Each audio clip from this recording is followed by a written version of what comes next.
പലരും ചോദിക്കാറുണ്ട് നമ്മുടെ കൈനേരി വന്നിട്ടുണ്ടെങ്കിൽ എവിടെ നിന്നാണ് ബോട്ടിംഗ് എടുക്കേണ്ടതെന്ന് ചോദിക്കാറുണ്ട്.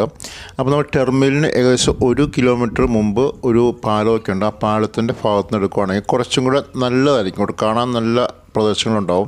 ഇപ്പോൾ ഈ കാണുന്നതെല്ലാം ആ ഒരു ഭാഗത്തു നിന്നുള്ള വ്യൂസ് ആട്ടോ. ഇഷ്ടംപോലെ വ്യൂസ് ഉണ്ട്. അപ്പോൾ ഈ ഭാഗങ്ങളിലെ ആളുകളുടെ ഒരു മെയിൻ യൂസിനുണ്ടെങ്കിൽ ഈ ബോട്ടാട്ടോ. ഈ ബോട്ടും ചെറു വള്ളങ്ങളുമാണ്. അപ്പോൾ ഇങ്ങോട്ട് എന്ത് സാധനമാണെങ്കിലും വീട്ടിലേക്കുള്ള സാധനങ്ങളാണെങ്കിലും അതുപോലെ തന്നെ വീട് പണിക്കൊക്കെ ആവശ്യമുള്ള സാധനങ്ങളാണെങ്കിലും കൊണ്ടുവരുന്നത് ഈ ബോട്ടുകളിലാട്ടോ. നമുക്കിങ്ങനെ പോകുന്ന വഴിക്ക് ഇഷ്ടം പോലെ പല തരത്തിലുള്ള ചെറിയ വള്ളങ്ങളും ബോട്ടുകളെല്ലാം കാണാം. അതുപോലെ ഒത്തിരി പോളകൾ കാണാം കേട്ടോ. അപ്പം നമ്മുടെ ബോട്ടിലെ ആ ഒരു ഡ്രൈവർ പറയുന്നത് നേരത്തെ ഒന്നും ഇത്രയും പോളകളില്ലായിരുന്നു, ഇപ്പോൾ കണ്ടമാനം പോളകളായിട്ടുണ്ട്. ഇവിടെ കാണുന്നൊരു മീൻ വളർത്തുന്ന സ്ഥലമൊക്കെ നമുക്ക് കാണാൻ പറ്റും കേട്ടോ. പിന്നെ കുറേ അധികം റിസോർട്ടുകളുണ്ട്. ഈ ഭാഗത്ത് കുറേയധികം റിസോർട്ടുകളുണ്ട്.